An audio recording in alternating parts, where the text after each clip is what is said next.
Martiño Noriega, voceiro do Grupo de Compostela Aberta, que tal? Moi boas. Hola, bo día, que tal, Ainhoa? Como vai o verão, máis tranquiliño desta vez? Bueno, hai que recoñecer que a responsabilidade da alcaldía ocupa moito máis tempo que a de fiscalización dentro da oposición, pero ainda así estamos de retén nesta primeira quincena de agosto, co cal, bueno, siga vendo aí un vencello permanente co día a día do Concello. Bueno, de retén sobre todo porque hai un pleno marcado en vermello na senda, que é o pleno deste venres, o que van eses orzamentos técnicos que di a Concelleira de Facenda. Son tan técnicos como se asegura dende o goberno local? Non o son. Primeiro porque están feitos para paliar as consecuencias do que foi o bloqueo da última proposta orzamentaria do anterior goberno de Compostela Aberta e consecuencias das cales non se alertáramos. Pero segundo porque nese documento adoptáronse decisións de carácter político, non? É dicir, hai unha diminución de políticas de emprego, tamén das aportaciones sociales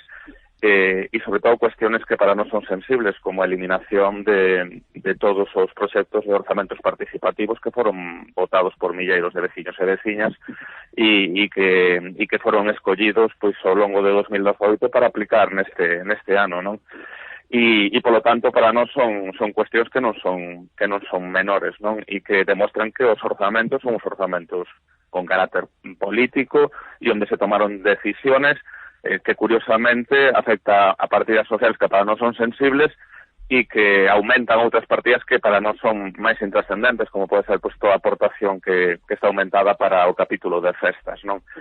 Se eso lle sumamos que non houve ningún tipo de diálogo previo, nin ningún tipo de sensibilidade a hora de falar con Compostela Aberta e que dá a sensación de que hai un acordo co Partido Popular para que os orzamentos pois non queden bloqueados, pois nós nos sentimos desvencellados totalmente a esta proposta que está a facer o Partido Socialista en estes momentos. Nos queríamos recabar tamén non só a opinión do portavoz de Compostela Aberta e a opinión da portavoz do BNG, que saudaremos nuns intres, senón tamén a opinión de Agustín Hernández, o voceiro do PP, que rexeitou a invitación porque queren falar únicamente no pleno do venres. Sospeitosa ou non esa actitude? Como ve vostede? Bueno, creo que hai un pacto de inicio de mandato co Partido Popular que se escenificou no pleno de Constitución, con recursos para cada grupo e que se está a escenificar neste documento orzamentario, non? Nos no seu momento, sempre fixemos un esforzo por priorizar o diálogo co espazo progresista da cidade, porque consideramos que é mayoritario, era mayoritario no anterior mandato, é mayoritario neste, da sensación de que o bugallo, está moito máis cómodo pois establecendo unha especie de acordo co Partido Popular, non? E polo tanto, eso é respetable, pero nós aí non nos sentimos para nada interpelados e ademais é que entendemos que de alguma maneira se está a faltar o mandato cidadán que definiu unha corporación dunha ampla maioría progresista e nun momento no que na Xunta tamén se está a xogar dentro dun ano pois que pode haber un cambio de goberno nesas coordenadas, non? E, polo tanto, eu estou convencido, e así os explicitou o voceiro do Partido Popular,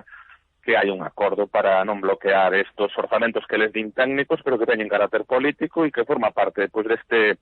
acordo de inicio de mandato que está por ver canto vai a durar, non? Esta historia de amor veraniega. Bueno, interpelaba directamente os grupos da oposición a Concelleira de Facenda onte dende este mesmo programa, facía un chamamento á responsabilidade, di que moitos proxectos están en risco se non se aproban as contas o venres, mesmo a suba salarial pactada cos funcionarios.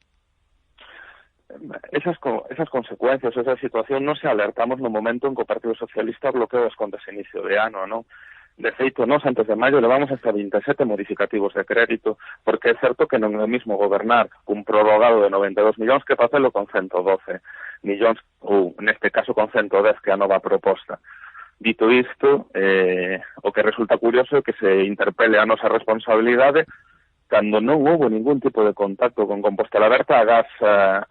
hai un par de días, cando xa non hai nada que aportar e está o orzamento dictaminado en pleno, non? Eso é, pois, claramente curioso, sobre todo cando con anterioridade nós tivemos sempre dúcias de encontros co PSOE e co BNG para falar de orzamentos e, polo tanto, nós nos sentimos desvencellados da proposta do orzamentos do Partido Socialista porque estamos convencidos de que ese desleixo a hora de falar as forzas progresistas bebe dun acordo co Partido Popular e, polo tanto, menos dramatismos e máis transparencia e máis diálogo co resto das forzas da corporación do arco da esquerda, como pode ser Compostela Aberta ou o propio BNG, que non houbo ningún tipo de diálogo nese sentido. Bueno, ese suposto entendemento co PP veremos se dura moito. Políticamente pode entenderse que Compostela Aberta non quera dar oxígeno ao PSOE, pero están en risco tamén os intereses dos cidadáns, porque hai moitas cousas que pagar e servizos que dependen deses cartos. Sí, nós non temos ninguna dúbida, non? Pero hai que recordar que o Partido Socialista bloqueou os orzamentos a inicio de ano por intereses electorais, non lle importaron os intereses cidadáns, e que se tivera interés en contar co apoio de Compostela Aberta teria falado ao longo desta semana, se non o fixo en ningún momento, non? Entón eu creo que o que hai que pedir é transparencia, diálogo, e que claramente se chalear un mandato cidadán. O contrario, facernos todos e todas trampas ao solitario, ou pedir cheques en branco, que eu creo que non forma parte do espazo de diálogo político. Nós fixemos unha proposta de mantendido ao PSOE dende inicio do mandato, tanto na transición de goberno como a posteriori, para pactar unha serie de cuestiones que non falaban de fórmulas de gobernabilidade, senón únicamente falar cuestións importantes da cidade. O diálogo non existe, eu teño convencemento que forma parte dun vieiro marcado por bugallo, e sí que existe un diálogo co Partido Popular, claramente, e nomeadamente a título persoal con Agustín Hernández.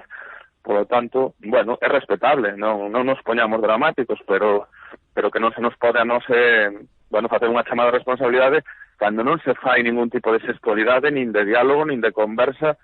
con un grupo que está disposto a falar, como é o noso. E que pasará o ano que ven? Porque que pide vostede que un cambio de actitude de cara aos orzamentos de 2020, porque eses van ser os primeiros políticos, entre aspas, enteiros e importantes para o mandato de Sánchez Bugallo. Sí, nós outro día no encontro que tivemos, tanto como Marta Lois, que foi un encontro cordial e breve con Sindo Guinarte e con Marta, transmitimos que o que agardábamos de cara aos próximos orzamentos era o que se fixo no anterior mandato, é dicir, que se estableza canto antes un grupos de traballo, que nos estamos dispostos a falar, a priorizar as políticas sociais, culturais e os proxectos que están lanzados na cidade, e que cambien a actitude, que non é de recibo non facer ningún contacto cun grupo que en teoría en clave progresista na corporación é chave, como é o caso de Compostela Aberta, non? Eles dixeron que intentarían que así fora, e nos agardamos que así sexa, porque a relación de amor veraniega con Agustín Hernández, eu creo que ten data de caducidade na medida en que en un ano aproximadamente vai haber unha cita electoral que pode determinar un cambio de goberno na Xunta, non? E, polo tanto, eu creo que eso, cando menos, ten pois unha data de caducidade, e o Partido Socialista e, sobre todo, o alcalde ten que cambiar tamén a actitude a hora de poder establecer diálogo e dinámicas como se fixo nos últimos anos e como é o normal. Bueno, temos o compromiso de liberar a Martiño Noriega antes das 12:53, temos minuto e medio, e sí que lle quería preguntar por esa xuntanza que ten hoxe o alcalde co secretario de Estado de Medio Ambiente. Vostede pode saber ou pode intuir que está en riba da mesa hoxe, que trámite pode solventarse hoxe, ou de que van tratar en esa reunión, que será depuradora, pero en que punto, digamos? Bueno, estamos nun momento no que o proceso está lanzado, é dicir, o proceso de licitación da futura depuradora foi impulsado polo Concello e por Aquaes, xa se presentaron, parece que máis de 8 empresas para intentar adoptar a mellor solución tecnolóxica e a máis avanzada e con menor custe e impacto no lugar da Silvouta, e eu supoño que se falará diso, non? De como está o proceso, de como está a cuestión de prazos, que eu creo que sigue sendo absolutamente posible para a futuro, se non en actualidade, polo menos de xeito parcial, e supoño que aproveitarán para analizar cal é a situación, non? Eu, coido que a situación da EDAR é moito millor do que polo menos parecía pois hai 2 ou 3 anos, se hai luz a unha situación dun problema estructural, e aí o Ministerio está a dialogar co Concello xa dende hai máis dun ano, e creo que foi moi valente impulsando un proceso como de diálogo competitivo para